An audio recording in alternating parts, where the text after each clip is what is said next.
dope. God said, you know what? I'm sorry. Let me slow down. Genesis chapter 1, verse 26 says, he said to them, let us make man in our image according to our likeness. That means that God has a little bit of God is in you. That means that when God made everything, when he made you, you're his greatest creation. I'm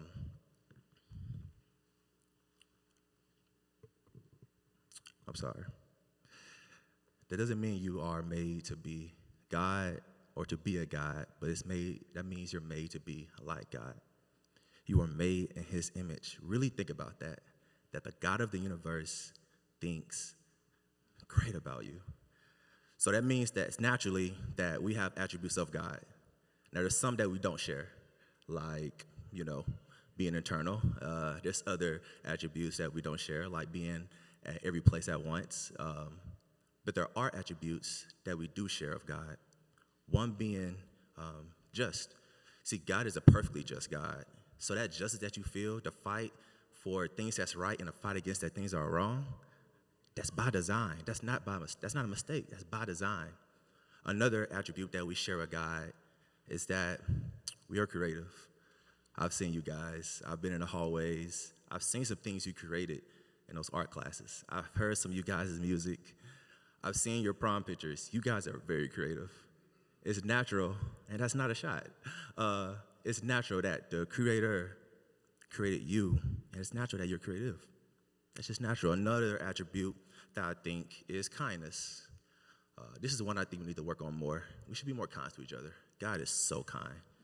I think it's natural that we need to be more kind to each other. Another one is God is very forgiving. We need to be more forgiving. I've seen so much this last week of people putting magnifying glasses over people's mistakes. I know I'm not perfect, and none of us are perfect. We should be more forgiving. And the last attribute that we share with God is that he is loving. 1 John chapter 4, verse 8 says, those who do not love do not know God, because God is love. So if God is love, and we are made in his image, we are made to love, we are made through love. We have to love more. And to know God is to also serve him, to love him, to be with him, to know him, and to trust him. We have to do those things. I know all of us in here want to be successful. Not just class 23. All of us want to be successful. True success is obedience to God. True success is obedience to God. You want to be successful? Do those things. Trust him. Love him. Know him. Be with him. And love him. Serve him. That's the way to success.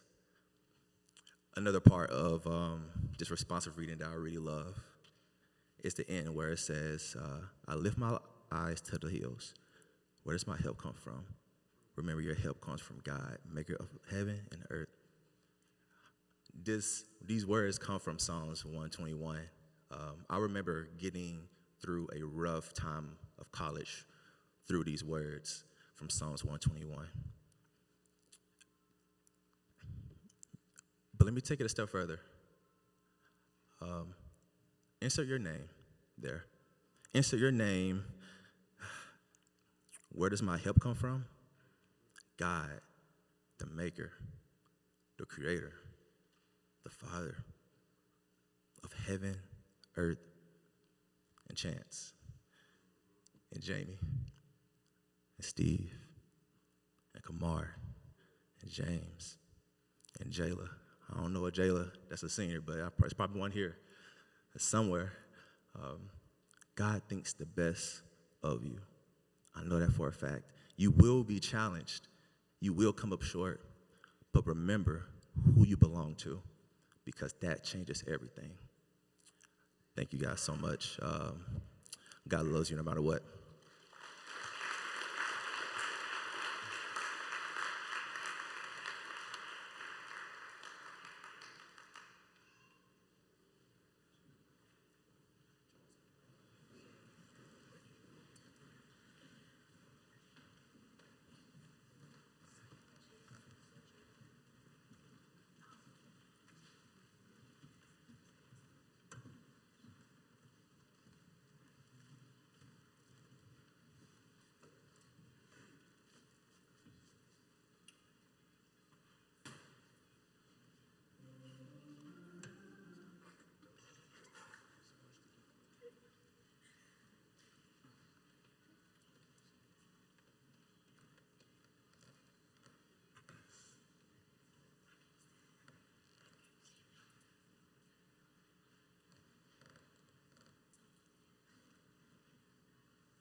Good afternoon.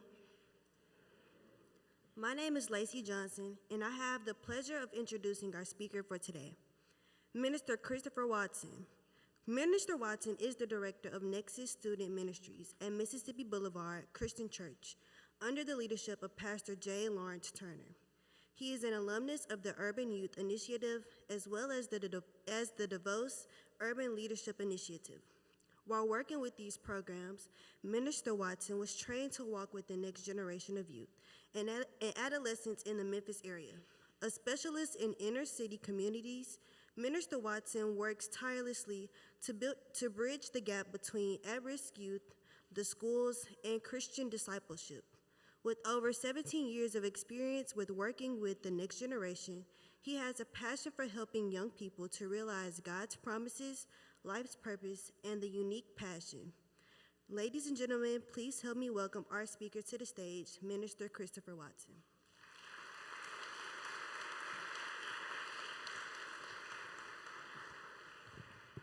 I say good afternoon to the parents, students, to the staff of Central High School. I thank you for the opportunity that is before me today. I do not take it lightly.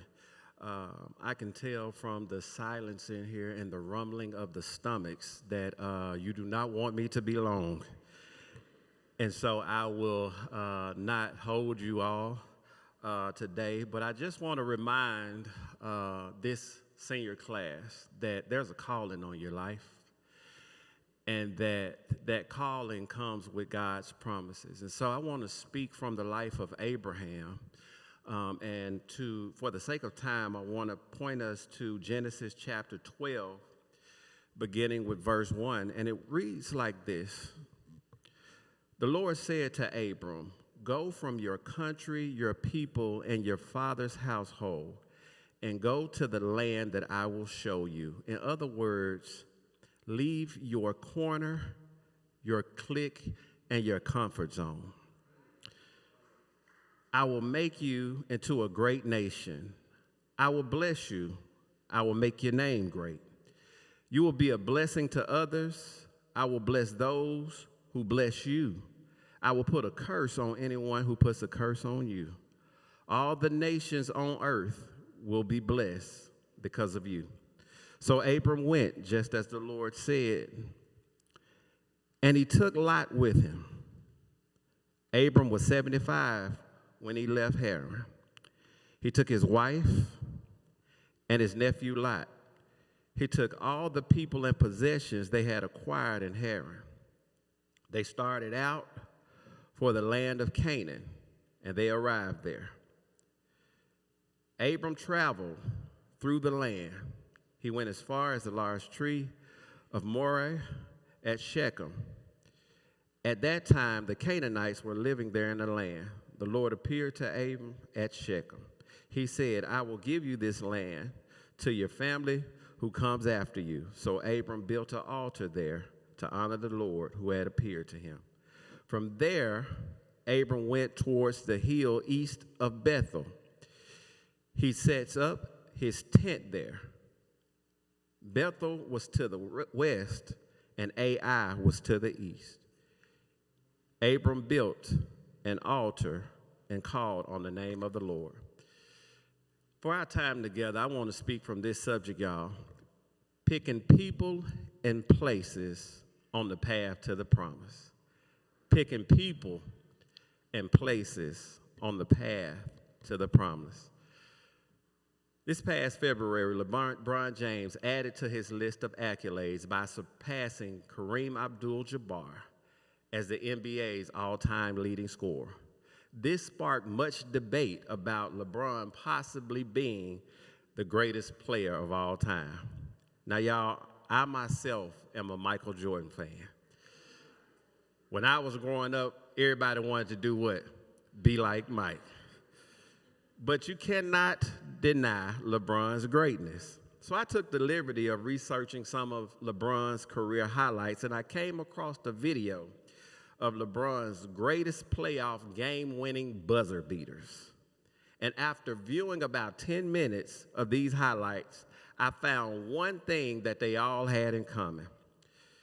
When the game was on the line, everybody in the building, on both sides, on both teams, in the stands, and even at home, knew that LeBron was the go-to guy at crunch time. Over the time, LeBron had proven himself that he could be trusted to take the last shot when the game was on the line.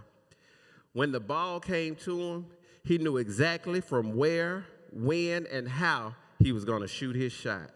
But most importantly, LeBron could be trusted to take the last shot because he was most concerned about getting his team to the promised land.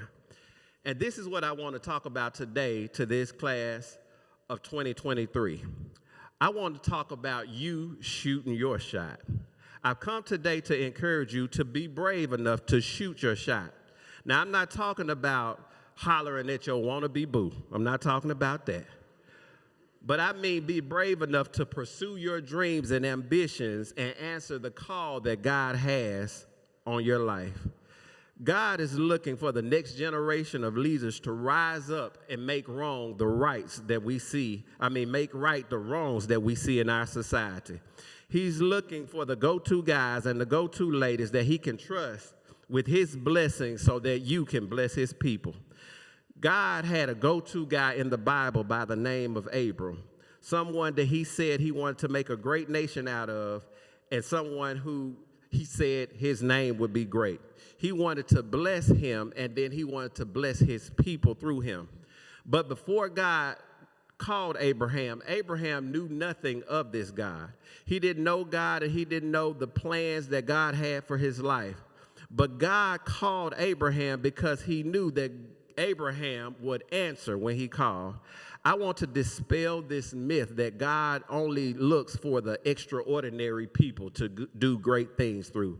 God is looking for ordinary people who will answer the call that they have on his life and grow in faith and trust in him. There are three things that I want to point out about Abraham's life, and then I'm out, y'all. The first thing is that, listen to this, Central High School, your selection of people and places will mean the difference between the progression of the promise of God and the prolonging of the promises of God. Let me say that again because y'all didn't hear me.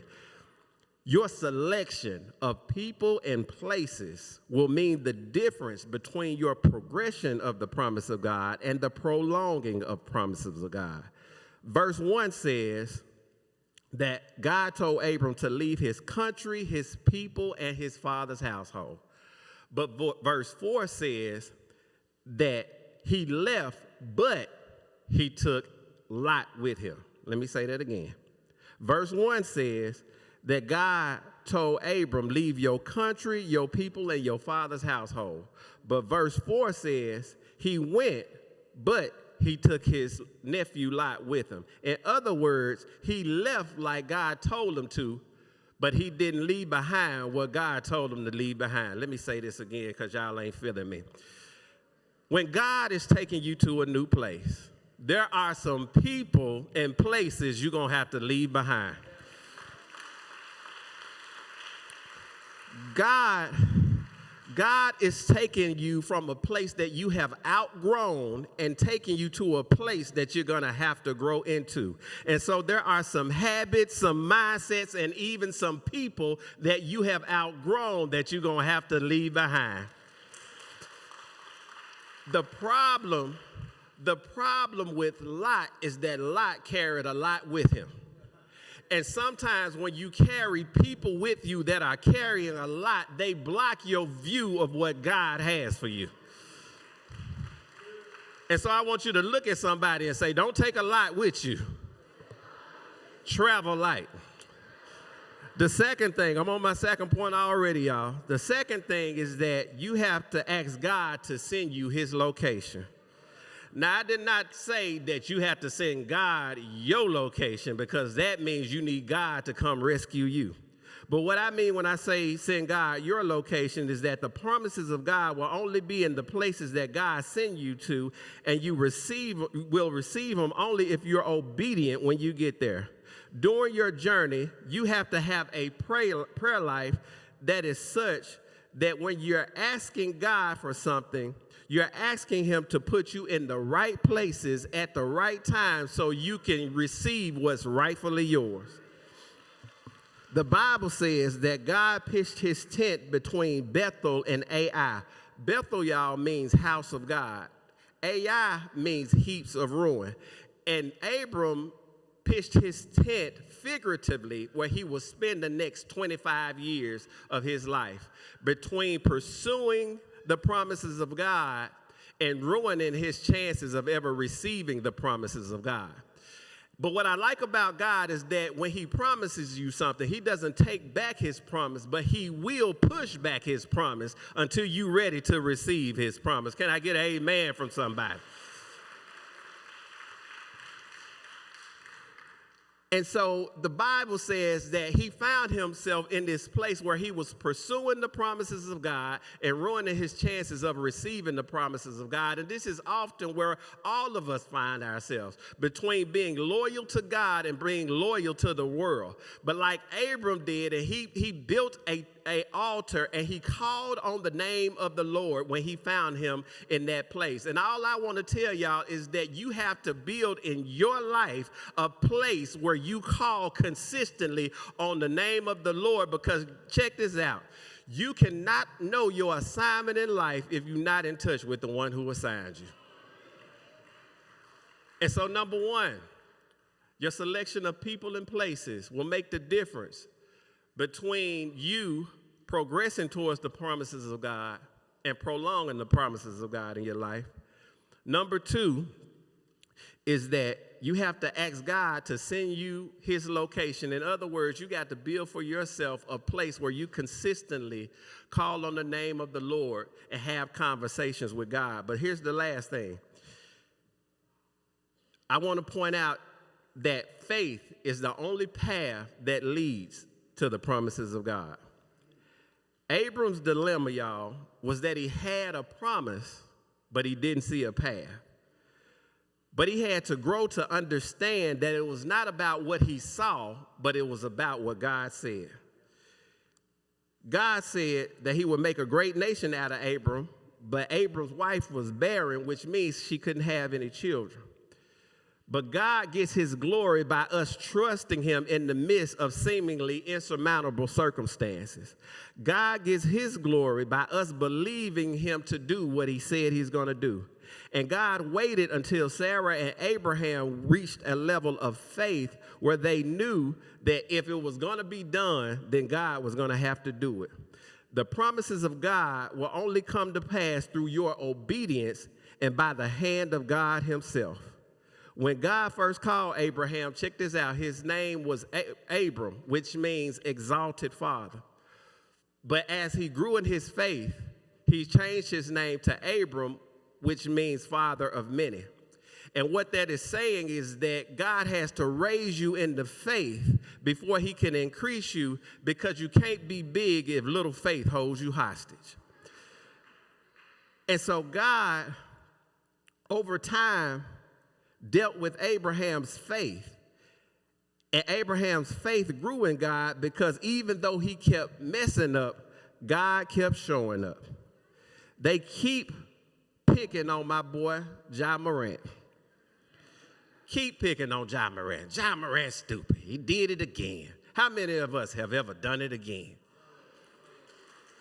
How many of us have God ever forgiven over and over and over again because we kept doing it over and over and over again? This is what I say about Ja. Yeah, he done some crazy stuff, but Ja is in the middle of leaving a place that he has outgrown and moving into a place that he is growing into. And I'm just glad that we serve a God that keeps his promises until we have grown into it. I want us to know that our relationship with God is not a one-way street. It's not just about us trusting in God, but it's about, can God trust you? I know some of y'all got your little boo thing. And you want your boo thing, all you want to know that you can trust them. But the truth is, can they trust you? Can God trust you with what you're asking him for? And so these things will be dependent upon you being able to pick the right places and pick the right people on your path to the promise. This thing, I asked God, how should I close this out? God, I want you to tell me exactly what you want me to say to this class. And I got a text message from an old friend just out of the blue Friday. And it went perfectly with what I've just expressed to y'all today. And so I want to read this to y'all, and then I'll take my seat. It says, don't be misled. Bad company corrupts good character. The company you keep, it is better to be alone than to be with the wrong company.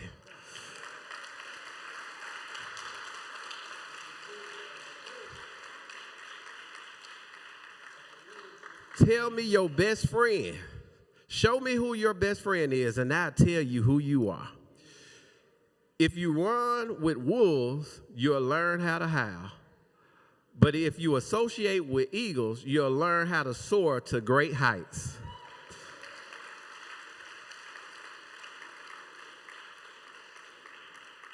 A mirror reflects a man's face, but what he really is shown by the kinds of friends he chooses. The simple but true fact of life is that we become like those who we associate with, for good or for bad. The company you keep is either inspiring you or draining you. Remain watchful of the company you keep. You can't keep dancing with the devil and wondering why you're still in hell.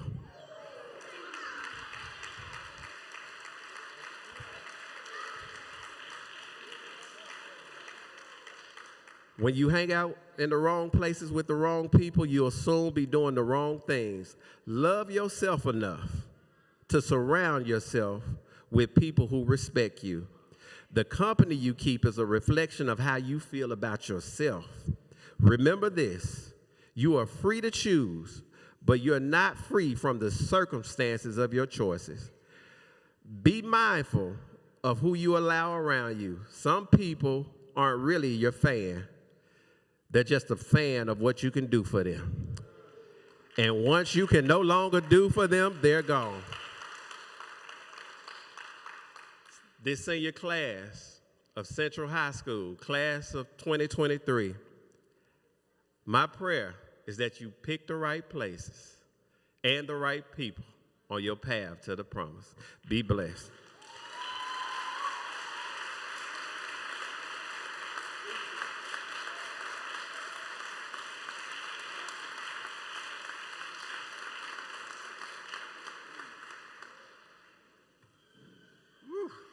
All right, Mr. Mustin, thank you so much. We knew we had you around Central for something. We appreciate him. He's been with us, working with our kids for a few years, and boy, did he say a mouthful. I don't think there's a more timely message than what we just heard.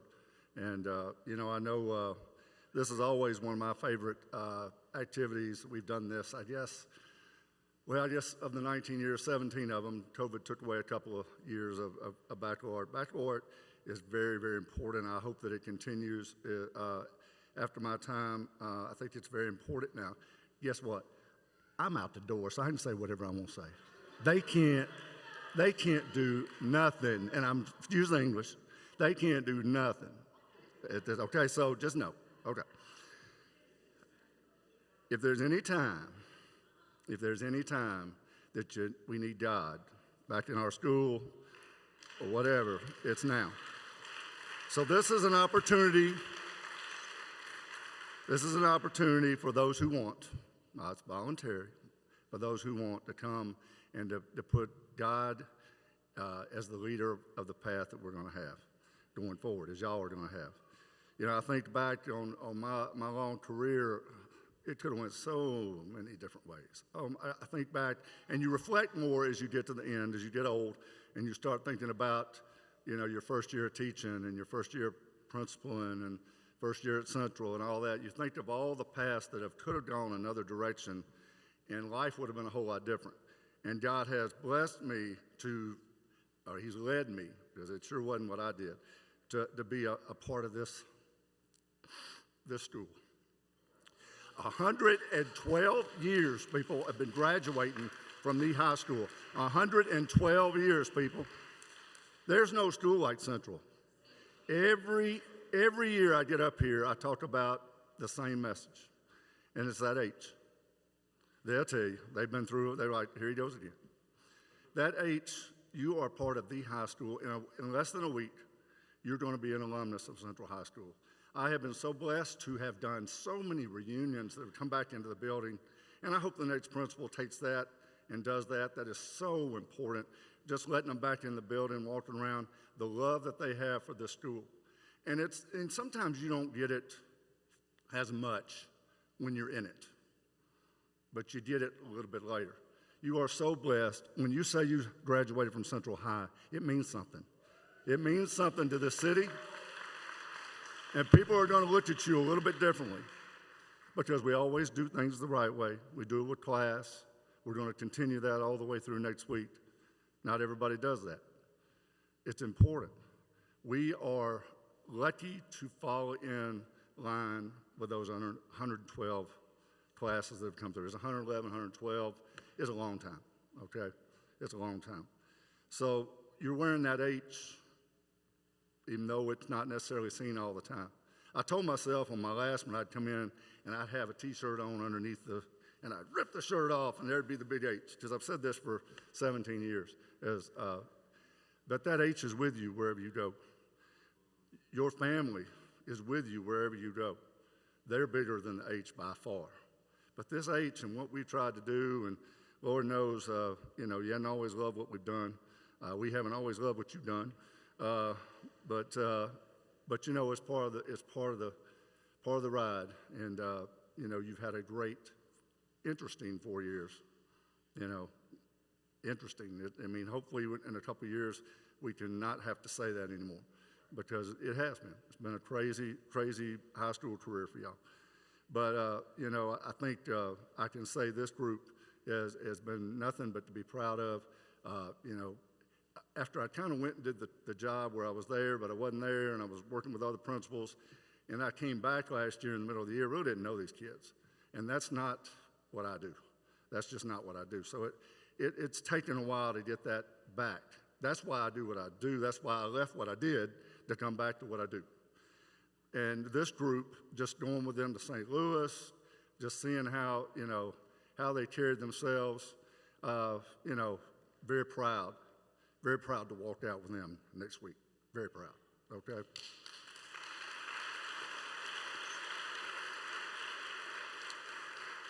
Last thing, that H is important, no question, but, whatever you do, find what you want to do. Some people will say, you really wanted to be a high school principal for 24 years? You really want to do that? And, I don't think I went to work one day. Now, I ain't saying it was easy. I can tell you, there's some days that you just shake your head and think, what in the world was I thinking? But for 38 years, I have done what I love. I found my calling. So that's your job now, is to find something that you really love to do. And you won't go to work a day. You won't go to work a day. I don't sit there and dread it on Sunday night.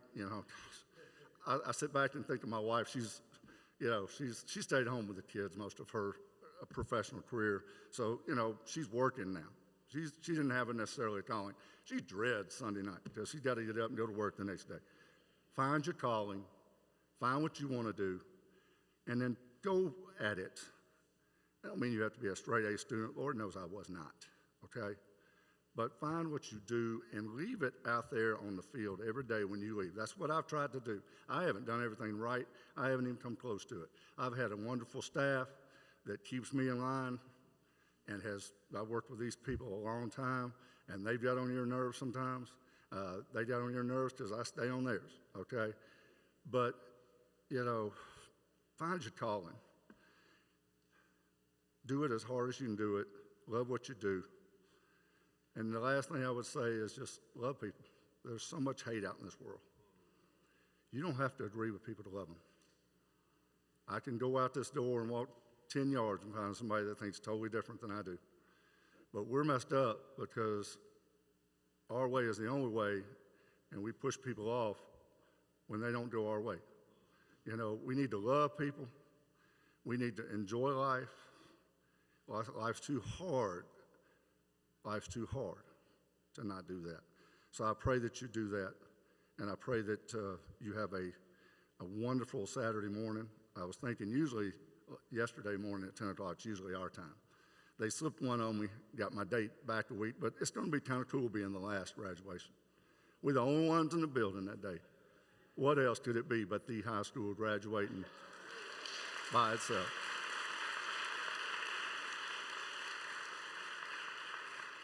So we'll see y'all on Tuesday, 2:30, and back to the gym door to get your cap and gowns and things. Make sure that you've got everything taken care of so you don't have to go in that long line of debts.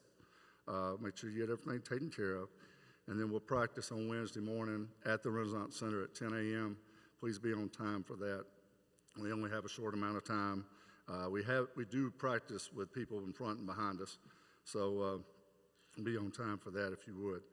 And then finally, I'll just give some thank yous. I think it's always great when my students are a part of what goes on, and Kennedy and Tyler, y'all did a great job up here. Appreciate y'all. Y'all, just like any other of our great kids, they stand out, and y'all did today. I appreciate you so much. That's right. Thankful, Mr. Taylor, who also works with us with Young Life, and the work that he does daily and coming and giving his thoughts. It's very, very important. Mr. Clark, who came and gave us our prayer at the beginning, very, very challenging, very uplifting prayer. And of course, what else can you say about Minister Watson except he hit us grand slam. He really did. Great job there. I want to thank my PTSA officers, Ms. Partee, and her officers for keeping this going. It's not easy, y'all, to keep this going. Our numbers are dwindling. I'm telling you, it's really important. I just pray that this keeps going. Maybe get the word out that this can be a really good thing to continue going. But I do appreciate my PTSA officers for getting this together. JRTC, every time I need them, they're here. They do a great job. They're top of the line. I appreciate them so much. And what about that choir, y'all? Mr. Wilson and the choir.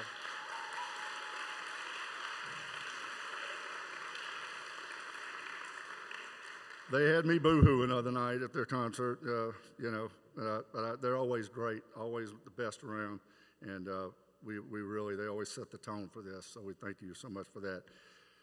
Parents, I thank you so much for trusting us with your kids. It used to be, keep my kids safe, and everybody just kind of, now it means something, keep your kids safe. Don't take it for granted, don't take it for granted. I think about that day when that hoax came through, and the 911 call came that said 9 kids have been shot on the 4th floor at Central High School, and they came in with rifles a-blaring. That wasn't true, wasn't anything close to true. What a slap in the face and what a wake-up call that was. If you don't know your calling and the expectation, but I thank you so much for trusting us to carry your kids through, and we don't take that lightly and appreciate that very much.